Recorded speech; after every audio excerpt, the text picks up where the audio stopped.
Hello student, very good morning. I hope you are fine. आपके अपने YouTube channel expert classes by Manju ma'am में स्वागत है, अभिनंदन है। स्टूडेंट, आज मैं आप लोगों के लिए MA fourth semester home science का थर्ड पेपर लेकर आई हूँ। पेपर का नाम है स्टूडेंट आप लोगों का साइंटिफिक राइटिंग, या इसी को हम हिंदी में क्या बोलते हैं, वैज्ञानिक लेख बोलते हैं। इसका एग्जाम आप लोगों का जो है 27 जुलाई को होने वाला है। तो आइए देखिए स्टूडेंट, ये आपका मॉडल पेपर जो है फर्स्ट है।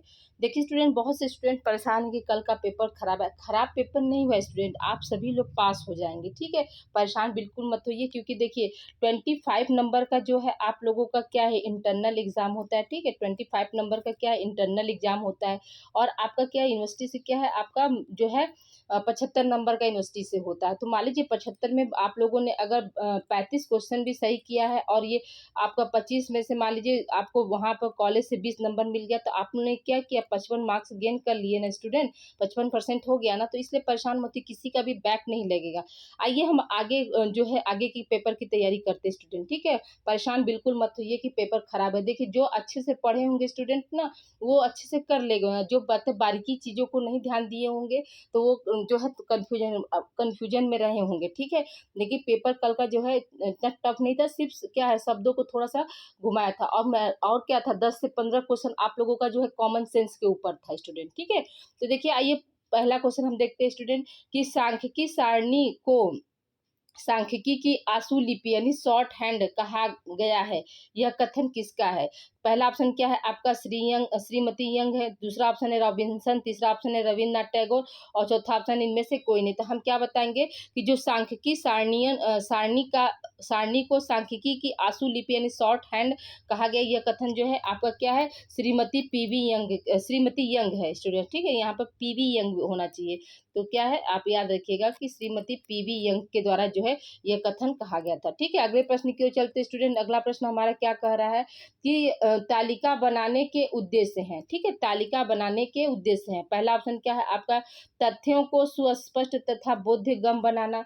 दूसरा ऑप्शन क्या है, विशेषताओं का प्रदर्शन करना। तीसरा ऑप्शन क्या है, समय तथा स्थान की बचत करना। और चौथा ऑप्शन क्या है, संकलित आंकड़ों को आकर्षण बनाना। और पांचवा क्या है, उपयुक्त सभी स्टूडेंट। तो देखिए तालिका जो बनाते हैं ना स्टूडेंट, टेबुलेशन जो हम करते हैं, आप लोग लघु शोध बनाए लघु शोध आप लोगों का जो है कंप्लीट हो गया होगा मेरे ख्याल से। अगर नहीं कंप्लीट हुआ होगा तो आप लोग कंप्लीट कर लीजिए, क्योंकि आपका एग्जाम खत्म होने के बाद क्या होगा, तुरंत ही आप लोगों का जो है समय नहीं दिया जाएगा स्टूडेंट, वाइवा तुरंत शुरू हो जाएगा। डिजर्टेशन जो है आप लोग बनाए होंगे, तो उसमें तालिका करते हैं। तो तालिका जो होती है वो क्या करती है, तथ्यों को सुस्पष्ट और बोधगम्य यानी पहचान में बनाती है। जैसे कि हम ये तालिका में ही ना शो करते हैं स्टूडेंट की कितने परसेंट लोग जो है इस समस्या के बारे में जानते हैं, कितने परसेंट लोग नहीं जानते हैं। उसी में क्या होता है, हम टेबुलेशन करते हैं, वर्ग वाइज बांटते हैं, मतलब कौन सा माने यहाँ पर अवस्था है, ऐसे ऐसे जो हम क्वेश्चन करते हैं, क्वेश्चनर बनाते हैं, उसी को फिर क्या करते हैं, हम तालिका में दिखाते हैं। फिर क्या, विशेषताओं का प्रदर्शन। ठीक है, समय तथा स्थान की बचत भी होती है। आंकड़ों का संकलन को हम क्या करते हैं, आकर्षक बनाते हैं, यानी फट से क्या होता है, हमारी नज़र जो है उस पर पहुंचती थी। यहाँ पर क्या हो जाएगा, आपका उपरोक्त सभी वाले ऑप्शन जो है सही हो जाएंगे। ठीक है, अगले प्रश्न की ओर बढ़ते स्टूडेंट। अगला प्रश्न हमारा क्या कर रहा है कि रिसर्च किस भाषा से लिया गया। ठीक है, रिसर्च जो है किस भाषा से लिया गया, फ्रांसीसी भाषा, ग्रीक भाषा।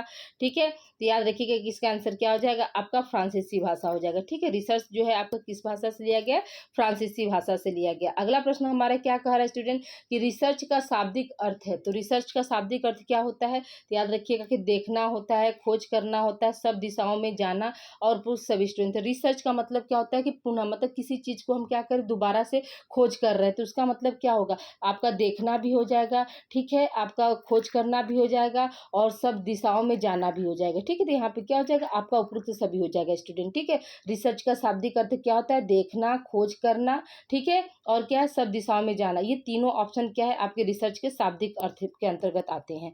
अगले प्रश्न की ओर चलते स्टूडेंट। अगला प्रश्न हमारा क्या कह रहा है कि वैज्ञानिक परीक्षण होता है। ठीक है, वैज्ञानिक परीक्षण कैसा होता है, हम सभी जानते हैं जो साइंटिफिक जो है टेस्ट होता है वो कैसा होता है स्टूडेंट, तो क्रमबद्ध है। ठीक है, सो उद्देश्य होता है, सुनियोजित होता है, उपयुक्त सभी होता है। तो याद रखिएगा कि हम वैज्ञानिक जो निरीक्षण करते हैं स्टूडेंट, जो साइंटिफिक जो है ऑब्जर्वेशन जो किया जाता है, तो उसमें क्या होता है, क्रमबद्धता की का भी गुण पाया जाता है स्टूडेंट, यानी स्टेप बाय स्टेप हम करते जाते हैं। ऐसा तो नहीं है ना कि पहले जो है मतलब कुछ स्टार्ट किया, लास्ट में क्या हुआ तुरंत हम एंड लिख देते हैं, ऐसा नहीं है। स्टेप बाय स्टेप, जैसे मान लीजिए 2 + 2 4 होता है, तो हम 2 लिख कर 4 नहीं लिख सकते। प्लस का जब चिन्ह देंगे तभी तो हमें पता चलेगा कि 2 + 2 क्या होता है, 4 होता है। तो ये क्या हुआ, स्टेप बाय स्टेप हम आगे बढ़े ना, तो इसी को कहा जाएगा कि क्रमबद्ध करना। ठीक है।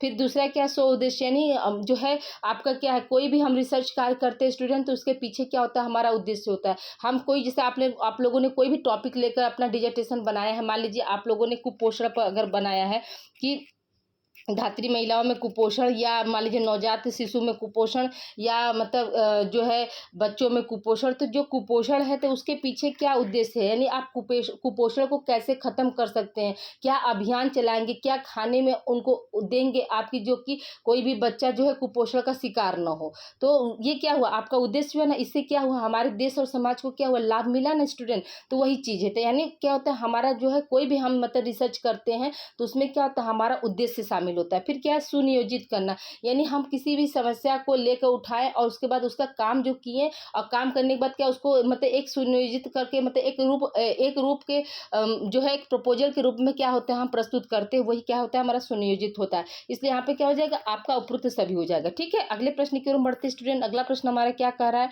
कि शोधकर्ता के बौद्धिक गुण है, यानी जो आप रिसर्च, शोधकर्ता कौन है, यानी शोधकर्ता यानी आप। शोधकर्ता का मतलब यहाँ पे क्या है कि शोध करने वाला, खोज करने वाला। तो यहाँ पे क्या, डिजर्टेशन जैसे आप बना रहे हैं स्टूडेंट, लघु शोध आप बना रहे हैं, रिसर्च प्रोजेक्ट बना रहे हैं, तो आप क्या हुए, आप ही शोधकर्ता हुए। तो आपके बौद्धिक गुण है, यानी बुद्धि से संबंधित जो है वो गुण कौन कौन सा होना चाहिए, क्वेश्चन आपका ये पूछ रहा है। तो इसमें पहला क्या है, आपका रचनात्मक कल्पना शक्ति। ठीक है। दूसरा क्या, शीघ्र निर्णय लेने की योग्यता। तीसरा क्या, सांख्यिकी योग्यता। चौथा क्या, विचारों में स्पष्टता। पांचवा क्या है, आपका तर्क शक्ति। और छठा क्या है स्टूडेंट, आपका बौद्धिक ईमानदारी। और सातवां क्या है, आपका उपरोक्त सभी स्टूडेंट। तो देखिए यहाँ पर क्या है, अगर आप शोधकर्ता हैं स्टूडेंट, ठीक है, तो शोधकर्ता में क्या है, रचनात्मक कलात्मक शक्ति भी होनी चाहिए, यानी अपने चीज़ों को हम किस तरह से लोगों के सामने जो है कितनी क्रिएटिविटी के साथ हम प्रस्तुत कर सके, ये होनी चाहिए। फिर क्या, शीघ्र निर्णय लेने की योग्यता का मतलब क्या होता है स्टूडेंट, की जैसे कि कोई भी डिसीजन हमको लेना है तो हम तुरंत लें, हम उसमें विलंब न करें। ये सब चीज़ क्या, ये सब आपका बौद्धिक से संबंधित। फिर क्या, सांख्यिकी योग्यता, यानी हम स्टैटिक्स की कैसे मतलब उनका हम मीन मोड ये सब हम कैसे निकालेंगे, इसकी भी क्या होनी चाहिए, योग्यता होनी चाहिए। फिर क्या, विचारों की स्पष्टता, यानी आपके विचार जो है क्या है, बिल्कुल स्पष्ट होने चाहिए, बिल्कुल मतलब उसमें क्या है, लाझा ना हो कि करें कि ना करें, ऐसा नहीं होना चाहिए, यानी क्या है, विचारों में स्पष्टता होनी चाहिए। फिर क्या, तर्क शक्ति, यानी हम अपने मतलब अगर टॉपिक लिए हैं तो उसमें हम क्या क्या तर्क लगा सकते, कैसे हम अपने शोध कार्य को आगे बढ़ा सकते, कितने अच्छे तरीके से कर सकते, ये सब होना चाहिए। फिर क्या, बौद्धिक ईमानदारी, यानी आपके जो काम में हो क्या बिल्कुल ईमानदारी होना चाहिए। इसलिए यहाँ पे क्या हो जाएगा, आपका उपयुक्त सभी वाला ऑप्शन जो यहाँ पे सही हो जाएगा स्टूडेंट। ठीक है। याद रखिएगा कि यहाँ पे क्या हो जाएगा, आपका उपयुक्त सभी जो है राइट आंसर हो जाएगा। अगले प्रश्न की ओर हम बढ़ते हैं स्टूडेंट। अगला प्रश्न हमारा क्या कह रहा है कि एक अच्छे शोधकर्ता के लिए, ठीक है, क्वेश्चन है आपका, एक अच्छे शोधकर्ता के लिए आवश्यक गुण है। ठीक है। एक अच्छे शोधकर्ता के लिए क्या है, आवश्यक गुण है। तो कैसा आवश्यक गुण होना चाहिए स्टूडेंट, तो पहला ऑप्शन क्या दिया है कि लंबा कद, तो बिल्कुल इससे नहीं मतलब है। लंबे बाल, इससे भी नहीं मतलब है। क्या है, आपका सहनशीलता होनी चाहिए। एक अच्छे शोधकर्ता के लिए क्या है, आवश्यक गुण जो है आपका सहनशीलता है। अगले प्रश्न की ओर चलते हैं स्टूडेंट। अगला प्रश्न हमारा क्या कह रहा है कि सामाजिक सर्वेक्षण के आयोजन की समस्याएं हैं। क्या समस्याएं हैं, पहला ऑप्शन क्या है, आपका विषय संबंधित चुनाव। दूसरा ऑप्शन है कार्यकर्ताओं से संबंधित। तीसरा ऑप्शन है सूचनाओं से संबंधित। चौथा ऑप्शन है अध्ययन पद्धतियों से संबंधित। और पांचवा क्या, आपका धन तथा समय से संबंधित। तो हम यहाँ पे क्या बताएंगे स्टूडेंट कि देखिए क्या है, सामाजिक सर्वेक्षण, यानी क्या मतलब पूछा स्टूडेंट कि जो हम सोशल सर्वे करते हैं उसमें मतलब कौन कौन उसके आयोजन में, यानी उस क्रिया को करने के लिए उसमें कौन कौन सी जो समस्याओं का सामना हमें करना पड़ता है स्टूडेंट। तो देखिए पहले क्या होता है, पहले जैसे यहाँ पे दिया है कि विषय चुनाव से संबंधित, यानी हम किस टॉपिक पर सर्वे करना चाहते हैं स्टूडेंट, ये सबसे पहली समस्या आती है। जैसे आप लोग लघु शोध किए होंगे स्टूडेंट, तो उसमें आप लोगों ने देखा होगा कि आपने क्या किया होगा, पहले टॉपिक 10-15 टॉपिक 20 टॉपिक आपकी मैम ने दिया होगा, तो आप उसमें से क्या किए होंगे, एक टॉपिक आपने लिया। तो ये क्या आपका पहले क्या है, हम कौन से विषय पर काम करें, ठीक है, किस पे हमको कंटेंट मिलेगा, किस पे नहीं मिलेगा, किस किसको हम अच्छे से कर सकते हैं, ये सारी प्रॉब्लम्स क्या होती है आपकी मतलब आती है स्टूडेंट। फिर दूसरा क्या है, कार्यकर्ताओं से संबंधित का मतलब क्या हुआ कि जो कार्यकर्ता हैं, जैसे कि मान लीजिए आपने कोई मतलब सर्वे जैसे शुरू किया तो उसमें क्या हुआ, अकेले भी जा सकते हैं और क्या है मतलब जो है 2-4 लोगों को लेकर जा सकते हैं। तो वो जो कार्यकर्ता हैं आपके साथ जो सहयोगी के रूप में, तो वो आपको कितना सपोर्ट कर रहे हैं, कितना आपके साथ हैं, ये भी समस्या होती है। फिर क्या, सूचनाओं से संबंधित का मतलब कि जो आप कंटेंट ले रहे हैं, जो डाटा ले रहे हैं स्टूडेंट, तो उसमें कितनी परसेंट जो है मतलब सच्चाई है और कितना परसेंट क्या है झूठ है, तो ये सब क्या है। और फिर क्या होता है कि आप सर्वे करने गए, लोग आपकी बातों को सुनना पसंद कर रहे हैं कि नहीं कर रहे हैं, आपके प्रश्नों को उत्तर देना पसंद कर रहे हैं कि नहीं कर रहे हैं, तो ये सब चीज़ क्या होती है, सब आपका जो है मतलब सूचना से संबंधित होता है। फिर क्या है, अध्ययन पद्धतियों से संबंधित, यानी आपने जो टॉपिक लिया है स्टूडेंट उस पर मतलब आपको मतलब वो क्वेश्चन आप जैसे क्वेश्चन कर रहे हैं तो उसका वो जवाब दे पा रहे हैं कि नहीं कर पा रहे, ये भी होता है। फिर क्या है, धन तथा समय से संबंधित, यानी आपने जो रिसर्च की जो टॉपिक लिया है स्टूडेंट तो उसमें आपका कितना समय लग रहा है, कितना पैसा खर्च हो रहा है, ये सब कुछ क्या होता है, सब आपका जो है सामाजिक सर्वेक्षण के आयोजन यानी मतलब योजना बनाने में जो है आपकी लगती हैं। तो ये क्या हो गया, आपका जो है उपरोक्त सभी हो जाएगा स्टूडेंट। ठीक है, अगले प्रश्न की ओर पढ़ते हैं स्टूडेंट। अगला प्रश्न हमारा क्या कर रहा है, देखिए नेक्स्ट क्वेश्चन है आपका, वैज्ञानिक पद्धति में, ठीक है, वैज्ञानिक पद्धति में से निम्न में वैज्ञानिक पद्धति में निम्न में से किनका स्थान नहीं है, यानी कह रहा प्रश्न आपका कि वैज्ञानिक पद्धति के अंतर्गत इनमें से कौन सा नहीं आता है, जिसको कि जगह नहीं दिया जाता है। स्टूडेंट क्वेश्चन आपका ये पूछ रहा है। पहला ऑप्शन क्या है आपका, धर्म, दूसरा ऑप्शन है दर्शन की कल्पना, तीसरा ऑप्शन है उपरोक्त दोनों और चौथा ऑप्शन इनमें से कोई नहीं। तो याद रखिएगा कि जो साइंटिफिक मैथड होता है उसमें क्या धर्म की कोई भी जगह नहीं होती है और क्या दर्शन की कोई कल्पना नहीं होती है। ठीक है, तो यानी ये दोनों जो है आपके क्या है वैज्ञानिक मेथड में जो है नहीं पाए जाते, इसलिए यहाँ पर क्या हो जाएगा आपका थर्ड ऑप्शन उपरोक्त सभी सही हो जाएगा। ठीक है, यहाँ पर कौन सा ऑप्शन सही होगा स्टूडेंट, याद रखिएगा कि यहाँ पर आपका थर्ड ऑप्शन जो है सही हो जाएगा। ओके, अगले प्रश्न की ओर चलते स्टूडेंट। अगला प्रश्न हमारा क्या क्या कर रहा है, देखिए वैज्ञानिक पद्धति कहते हैं यानी साइंटिफिक मेथड किसको हम कहेंगे, ये क्वेश्चन आपका पूछ रहा है। तो पहला ऑप्शन क्या है निरीक्षण को, दूसरा ऑप्शन है परीक्षण को, तीसरा ऑप्शन है प्रयोग को, चौथा ऑप्शन है वर्गीकरण को, पांचवा ऑप्शन है उपरोक्त सभी। तो याद रखिएगा स्टूडेंट की जो वैज्ञानिक पद्धति होती है उसमें हम क्या करते हैं, निरीक्षण का मतलब क्या हुआ स्टूडेंट, ऑब्जर्वेशन, ठीक है, परीक्षण का मतलब क्या हुआ, टेस्टिंग, प्रयोग का मतलब क्या हुआ, एक्सपेरिमेंट, वर्गीकरण का मतलब क्या हुआ, क्लासिफिकेशन। ठीक है, तो यानी याद रखिएगा जो वैज्ञानिक पद्धति होती है उसमें क्या करते हैं हम, उसमें ये सभी को हम उपरोक्त सभी को जो है शामिल करते हैं। ये क्या है, इनका समान रूप से मिलना ही क्या कहलाता है स्टूडेंट, आपका वैज्ञानिक पद्धति कहलाता है। ओके, आई होप यहाँ तक आपको बिल्कुल क्लियर हो गया होगा। तो प्लीज़ आप लोग वीडियो को लाइक, शेयर और चैनल को सब्सक्राइब करते चलिएगा स्टूडेंट। और आपके जो जूनियर्स हैं उनको भी ये चैनल प्रोवाइड कर दीजिए, क्योंकि उनका भी क्या है सेकंड सेमेस्टर वालों का भी जो है आप लोगों के साथ ही एग्जाम चल रहा है स्टूडेंट। जैसे आपका आज मान लीजिए आपका 27 तारीख को है तो उनका क्या है 29 तारीख को, ऐसे ही आप लोगों के साथ मतलब उनका भी एग्जाम लगा हुआ है। तो बहुत से बच्चे क्या है परेशान है स्टूडेंट, उनको क्या है चैनल नहीं मिल पा रहा है या मैटर नहीं मिल पा रहा है तो वो परेशान है। तो जिस तरह से आप मतलब पिछले साल परेशान थे, तो मैं यही उम्मीद करती हूँ कि आप अपने छोटे को भी मदद करिए ताकि वो भी कहीं परेशान ना हो, और इस चैनल पर ज़्यादा से ज़्यादा लोगों को आप लोग जोड़ने का जो है प्रयास करिए स्टूडेंट। इस चैनल पर आप लोगों का जो है को करिकुलर के साथ साथ क्या है होम साइंस की क्लासेस चलती है स्टूडेंट। और याद रखिएगा कि मैं बार बार यही बात कह रही हूँ स्टूडेंट कि आपका और मेरा साथ सिर्फ यहीं तक नहीं है, आप लोग जैसे नेट स्टूडेंट, याद रखिएगा कि नेट की बात मैं कर रही हूँ, आप लोग अपनी स्टडी ब्रेक मत करिएगा स्टूडेंट। पीजी करने के बाद भी आप लोग जो है जिनको इच्छा हो तो वो लोग बीएड कर सकते हैं। ठीक है, बिना बीएड के अब क्या है पीजीटी भी आप नहीं दे सकते, इसलिए बीएड आप लोग करिए। अगर आप लोगों को हाई स्कूल से लेकर आपका पीजी तक अगर आप लोगों को मतलब टीचर बनना है तो याद रखिए कि बीएड आपका कंपलसरी हो गया है। अगर मान लीजिए हाई स्कूल है तो हाई स्कूल में भी क्या है आपका बीएड चाहिए। ठीक है, अगर आप इंटर के टीचर बनना चाहते हैं तो इंटर में भी क्या है इस साल से, जो पहले तो बीएड नहीं था लेकिन इस साल से क्या हुआ नया नोटिफिकेशन जारी हुआ कि बिना बीएड के कोई भी स्टूडेंट जो है पीजीटी नहीं भर सकता, तो इसलिए बीएड आप लोगों के लिए कंपलसरी हो गया। तो इंटर और हाई स्कूल के लिए जो है आपका बीएड जो कंपलसरी हो गया। और असिस्टेंट प्रोफेसर के लिए यानी आप ग्रेजुएशन लेवल में पढ़ाना चाहते हैं, प्रोफेसर वाले पद पर जाना चाहते हैं तो उसके लिए क्या है नेट आपका कंपलसरी है। ठीक है, तो याद रखिएगा कि आपका और मेरा साथ सिर्फ यहीं तक नहीं स्टूडेंट, आगे भी इन फ्यूचर आप लोगों को जो है मेरी ज़रूरत जब भी पड़े तो आप लोग सिर्फ क्या है एक मैसेज आप कमेंट डाल दीजिएगा, आपके लिए मंजू मैम हमेशा जो है तत्पर हैं। ओके स्टूडेंट, चलिए आइए देखिए अगले प्रश्न की ओर चलते हैं स्टूडेंट। अगला प्रश्न हमारा क्या कह रहा है, वैज्ञानिक पद्धति का सहारा लिया जाता है। वैज्ञानिक पद्धति का यानी जो साइंटिफिक मेथड है उसका हम सहारा कहाँ लेते हैं, मदद कहाँ लेते हैं स्टूडेंट, क्वेश्चन आपका ये पूछ रहा है।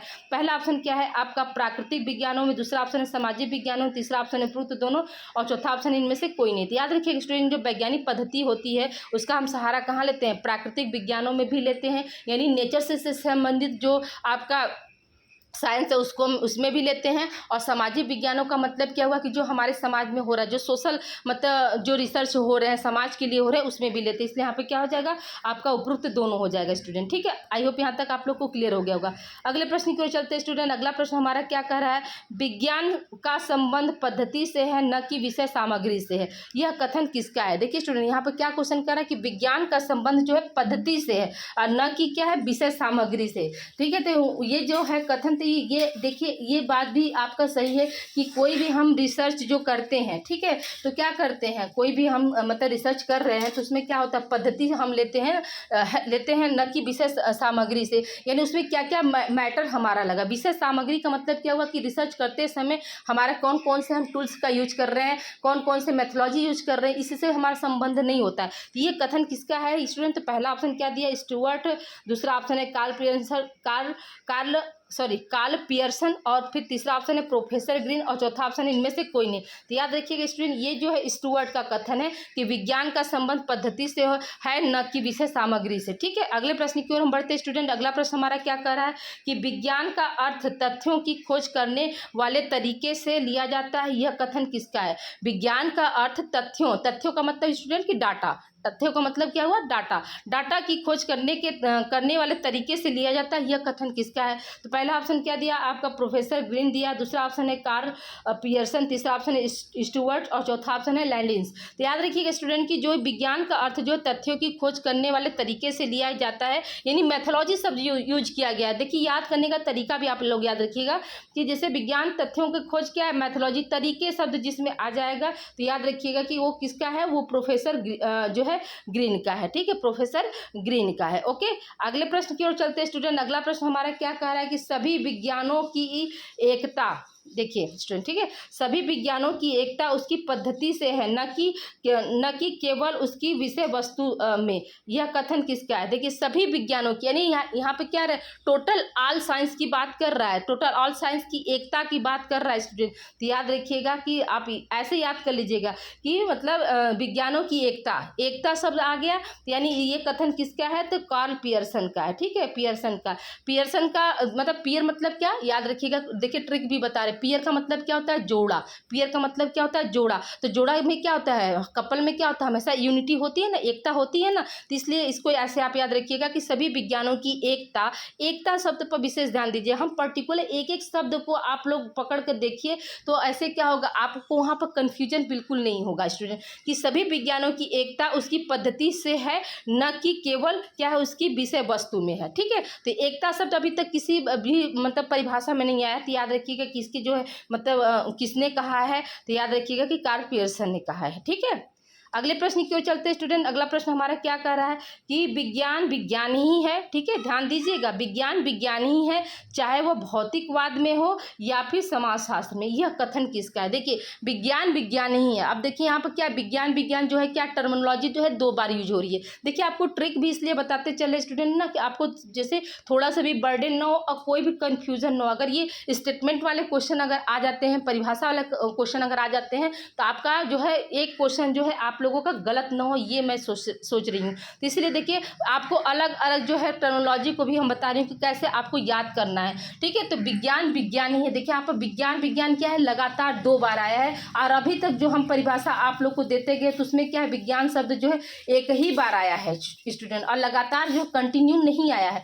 तो यहाँ पे क्या हो जाएगा आपका विज्ञान विज्ञान ही है चाहे वो भौतिकवाद में हो या फिर समाजशास्त्र। अब देखिए दूसरा वर्ड क्या है, समाजशास्त्र भी नया वर्ड आपको इसमें परिभाषा में दिखाई दिया। तो अब 2 चीज आपको देखिए मिलता जुलता मिल गया, विज्ञान विज्ञान ही और ये क्या है समाजशास्त्र। तो याद रखिएगा अभी तक क्या है समाजशास्त्र की बात नहीं हुई है और विज्ञान विज्ञान ही है, मैंने 2 बार लगातार विज्ञान शब्द जो है नहीं आया है। तो अब इसको भी याद करने का तरीका देख लीजिए। तो इसके कौन है मतलब किसने कहा स्टूडेंट, तो याद रखिएगा कि लैंडिस ने कहा है। किसने कहा है, लैंडिस ने कहा है। ठीक है, आई होप यहाँ तक आप लोग को क्लियर हो गया होगा। अब आइए अगले प्रश्न की ओर चलते हैं स्टूडेंट। अगला प्रश्न हमारा क्या कह रहा है कि वैज्ञानिक पद्धति की विशेषताएं हैं, यानी जो आपका क्या है साइंटिफिक मेथड्स जो है उसकी क्या क्या कैरेक्टरिस्टिक फीचर होते हैं। तो आप देखिए यहाँ पर क्या है ऑप्शन आपका दिया है कि ज्ञान का, देखिए अब एक ही साथ हमने लिख दिया है स्टूडेंट, ये जो आपके जो है सात स्टेप जो है वो एक ही साथ मैंने दे दिया है कि ज्ञान का आधार, ठीक है, दूसरा क्या है आपका तथ्यों का वर्गीकरण, तीसरा क्या है आपका विश्लेषण, तथ्यों का वर्गीकरण तथा विश्लेषण, फिर क्या है वस्तुनिष्ठता का गुण, फिर है आपका सिद्धांतों की पुनर्परीक्षा, फिर है आपका भविष्यवाणी करने की क्षमता, फिर है आपका समानता का गुण, फिर है आपका निश्चितता का गुण और उपरोक्त सभी। तो याद रखिएगा कि जो कि स्टूडेंट आपका जो वैज्ञानिक पद्धति है तो ये सभी क्या है उसके जो है विशेषताएं पाई जाती हैं स्टूडेंट, ठीक है, ये सभी क्या है उसके विशेषताएं के अंतर्गत आती हैं, ठीक है। अगले प्रश्न की ओर हम बढ़ते हैं स्टूडेंट। अगला प्रश्न हमारा क्या कह रहा है, अगला प्रश्न है आपका कि लुंड वर्ग ने वैज्ञानिक पद्धति के कितने चरण बताए स्टूडेंट। देखिए ये आपका जो है पहले पेपर में भी आ चुका है क्वेश्चन स्टूडेंट कि वैज्ञानिक पद्धति को किसने दिया था, तो काम्पटे अगस्ट ने दिया था। ये क्वेश्चन आप लोगों का आ चुका है। तो देखिए यहाँ पे क्या है लुंडबर्ग ने वैज्ञानिक पद्धति के कितने चरण बताए स्टूडेंट। तो याद रखिएगा कि लुंडबर्ग ने वैज्ञानिक पद्धति के क्या है कितने चरण बताए स्टूडेंट, तो 4 चरण बताए हैं। ओके, अगले प्रश्न की ओर चलते हैं स्टूडेंट। अगला प्रश्न हमारा क्या कर रहा है कि लुंडबर्ग ने वैज्ञानिक पद्धति के चरण बताए। अब देखिए वो चारों चरण कौन कौन से हैं स्टूडेंट, यहाँ पर भी हमने इसको आप लोगों को डिफाइन कर दिया ताकि आप लोगों को मान लीजिए 1 2 3 4 काउंटिंग में देता है तो 4 होते हैं, ये भी आपको पता हो गया। और क्या है अगर मान के चलिए पर्टिकुलर वर्ड के साथ दे दिया कि कौन कौन से जो है मतलब चरण है, तो आप लोग को यहाँ पर देखिए वर्ड में भी हमने दे दिया।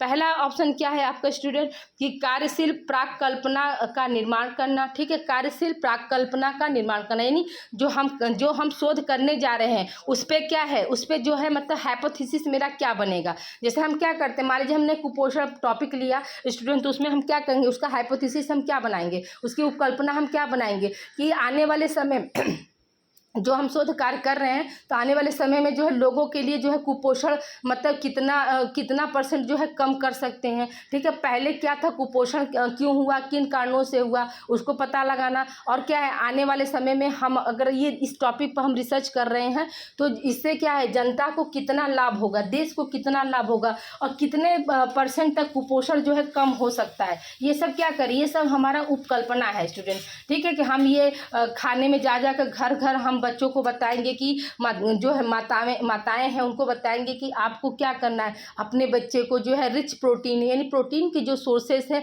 उसकी मात्रा को क्या करना है बढ़ा देंगी, तो आपका बच्चा क्या है कुपोषण का शिकार नहीं हो सकता। तो ये सब क्या है सब हमने क्या किया एक हाइपोथेसिस एक इमेजिन बनाया ना, कल्पना की ना, तो वही चीज़ है। फिर क्या अवलोकन तथा तथ्यों का अवलोकन का मतलब क्या हुआ ऑब्जर्वेशन मतलब अवलोकन मतलब देखना, यानी जो हम डाटा ले रहे हैं जहाँ से कंटेंट हम ले रहे हैं तो वहाँ पर जाकर देखेंगे कि मतलब कितने % जो हैं बच्चे जो हैं कुपोषण से शिकार हैं, ठीक है। अगला क्या है संकलित तथ्यों का वर्गीकरण व संगठन, उसको फिर क्या करेंगे हम मतलब क्लासिफाई करेंगे स्टेप बाय स्टेप कि मतलब कितने एज में जो है ये कुपोषण बच्चे में पाया गया, ये कुपोषण जो है मतलब इस एज के बच्चों में पाया गया। तो ये क्या करें वर्गीकरण, फिर क्या सामान्यीकरण मतलब सबको फिर क्या करेंगे एक तरह से मतलब उसको जो है प्रस्तुत करेंगे, इसलिए यहाँ पर क्या हो जाएगा आपका उपरोक्त सभी हो जाएगा, ठीक है। अगले प्रश्न की ओर चलते हैं स्टूडेंट। अगला प्रश्न हमारा क्या कर रहा है कि पीवी यंग ने वैज्ञानिक पद्धति के कितने चरण बताए हैं।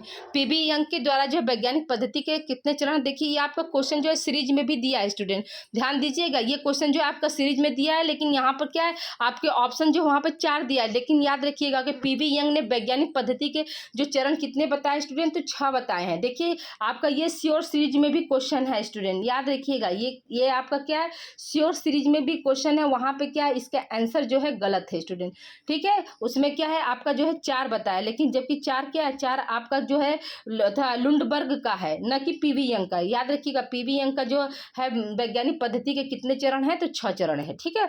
अगले प्रश्न की ओर चलते हैं स्टूडेंट। अगला प्रश्न हमारा क्या कह रहा है पीवी यंग ने वैज्ञानिक पद्धति के कितने चरण बताए हैं। तो आप देखिए 6 चरण के नाम यहाँ पर हमने डाल दिया स्टूडेंट कि मान लीजिए अब अगर शब्द में दे दिया चरण में दे दिया तो आप वहाँ पर पे कंफ्यूज ना हो। देखिए यहाँ पे पहला ऑप्शन क्या है स्टूडेंट, कि अध्ययन के लिए समस्या का चुनाव करना, ये भी बात सही है। फिर क्या, कार्यशील प्राक कल्पना का निर्माण करना, ये भी ठीक है। फिर क्या, वैज्ञानिक प्रविधियों की सहायता से समस्या या घटना का अवलोकन या खोज करना, ये भी ठीक है। फिर क्या, संकलित तथ्यों का अवलोकन करना, ठीक है, ये भी आपका है। फिर क्या है, तथ्यों का विभिन्न वर्गों में वर्गीकरण, ये भी है। फिर क्या, वैज्ञानिक सामान्यीकरण, मतलब जो है एक तरह से क्या सॉरी वैज्ञानिक सामान्यीकरण, इसलिए यहाँ पे क्या हो जाएगा, आपका उपरोक्त सभी हो जाएगा स्टूडेंट। ठीक है, ये क्या है, आपका पीवी यंग के द्वारा जो है वैज्ञानिक मेथड, वैज्ञानिक पद्धति का जो है क्या है, आपका स्टेप जो है ये दिया है। ठीक है, अगले प्रश्न की ओर हम बढ़ते स्टूडेंट। अगला प्रश्न हमारा क्या कह रहा है कि वैज्ञानिक पद्धति में प्राक कल्पना का अर्थ है। वैज्ञानिक पद्धति में जो है प्राक कल्पना का मतलब क्या हुआ, कि पहले से अनुमान लगा। जैसा कि हम आपको बार बार बता रहे हैं स्टूडेंट कि प्राक कल्पना जो होता है वो क्या है, हाइपोथेसिस क्या होता है आपका, कि कोई भी हम समस्या ले लिए तो उसका हम पहले से क्या कर रहे हैं, एक अनुमान लगा रहे हैं कि हमारे कार्य करने से क्या फायदे होंगे और क्या नुकसान हो सकता है देश को, ये चीज़ें क्या फायदा होगा क्या नुकसान होगा, ये समाज को मतलब हम एक मैसेज देना चाह रहे हैं। तो प्राक कल्पना का मतलब क्या हुआ, कि पूर्व अनुमान, यानी पहले से अनुमान। तो देखिए यहाँ पे क्या हो जाएगा, अब देखिए ऑप्शन क्या दिया आपका, पूर्व अनुमान है, दूसरा क्या अंतिम निष्कर्ष है, तीसरा क्या वर्गीकरण है, और चौथा क्या इनमें से कोई नहीं। तभी आपको हमने बताया क्या होगा, वैज्ञानिक पद्धति में प्राक कल्पना का मतलब क्या होता है, पूर्व अनुमान। ठीक है, अगले प्रश्न की ओर बढ़ते स्टूडेंट। अगला प्रश्न हमारा क्या कह रहा है, ड्राफ्टिंग होता है स्टूडेंट। देखिए स्टूडेंट, ड्राफ्टिंग क्या होता है, तो अब देखिए यहाँ पर क्या है, आपका अंतिम पेपर का आधारभूत ढांचा। ठीक है, अंतिम पेपर का क्या आधारभूत ढांचा। दूसरा ऑप्शन है सफल लेखन का जीवंत भाग। तीसरा ऑप्शन है लेखन प्रक्रिया की पूर्व अवस्था, और चौथा ऑप्शन है उपरोक्त सभी। तो याद रखिएगा स्टूडेंट, यहाँ पर क्या हो जाएगा, ड्राफ्टिंग का मतलब क्या होता है, आपका उपरोक्त सभी होगा। अंतिम पेपर का आधारभूत ढांचा भी होता है, सफल लेखन का जीवंत भाग भी है, और लेखन प्रक्रिया की क्या है, पूर्व अवस्था भी है। ठीक है, अगले प्रश्न की ओर चलते स्टूडेंट। अगला प्रश्न हमारा क्या कर रहा है कि ड्राफ्टिंग या मसौदा। ठीक है, ड्राफ्टिंग या मसौदा, एक मिनट देखिए क्वेश्चन कट रहा है अब देखिए स्टूडेंट, ड्राफ्टिंग या मसौदा तैयार करना लेखन प्रक्रिया की वह अवस्था है जिसमें लेखक अपनी जानकारी एवं विचारों को वाक्यों एवं पैराग्राफ में संगठित करता है। यह कथन किसका है, तो यह कथन आपका है रिचर्ड नार्डक्विस्ट का है स्टूडेंट। ठीक है, यहाँ पर क्या हो जाएगा, आपका पहला ऑप्शन सही हो जाएगा। अगले प्रश्न की ओर हम बढ़ते स्टूडेंट। अगला प्रश्न हमारा क्या कह रहा है कि ड्राफ्टिंग की विशेषताएं हैं। ड्राफ्टिंग की क्या क्या विशेषताएं होती है, क्वेश्चन आपका ये पूछ रहा है। पहला ऑप्शन क्या है, लेखन प्रक्रिया की प्रथम अवस्था। दूसरा ऑप्शन है लेखन प्रक्रिया की जीवंत भाग। तीसरा ऑप्शन है लेखन प्रक्रिया में कई ड्राफ्टिंग बनाए जा सकते। चौथा ऑप्शन है आपका जो है ड्राफ्टिंग संशोधन करने में सहायता करता है।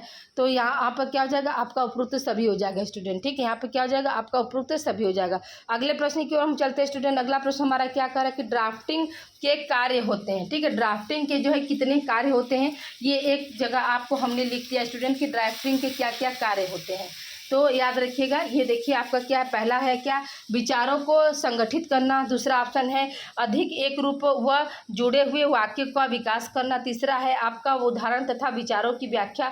चौथा है अस्थिरता को हटाना। पांचवा है केंद्रीय विचार या बिंदु की खोज करना। छठा है मुख्य विचारों पर अधिक परिश्रम करना, और सातवां है गलतियों को पकड़ना। ये सब क्या, सब आपका जो है ड्राफ्टिंग के अंतर्गत क्या होते हैं स्टूडेंट, कार्य होते हैं। इसका यहाँ पर क्या हो जाएगा, आपका उपरोक्त सभी हो जाएगा। ठीक है, अगले प्रश्न की ओर चलते हैं स्टूडेंट। अगला प्रश्न हमारा क्या है, ड्राफ्टिंग प्रक्रिया के चरण है। ठीक है, ड्राफ्टिंग प्रक्रिया के क्या चरण होते हैं, ये क्वेश्चन आपका पूछा है स्टूडेंट। याद रखिएगा कि ड्राफ्टिंग प्रक्रिया में क्या है, आपका पूर्व लेखन। ठीक है, यानी पहले से लेखन के लिए सोचना, ये हो गया आपका। फिर क्या, रफ ड्राफ्ट, यानी हम क्या करते हैं, ड्राफ्ट भी दो तरह का बनाते हैं। पहले हम क्या करते हैं, किसी भी कार्य को करने के लिए पहले हम क्या करते हैं स्टूडेंट, तो रफ कार्य करते थे, यहाँ रफ ड्राफ्ट हो गया। फिर क्या है आपका मध्यवर्गीय ड्राफ्ट, फिर है आपका अंतिम ड्राफ्ट।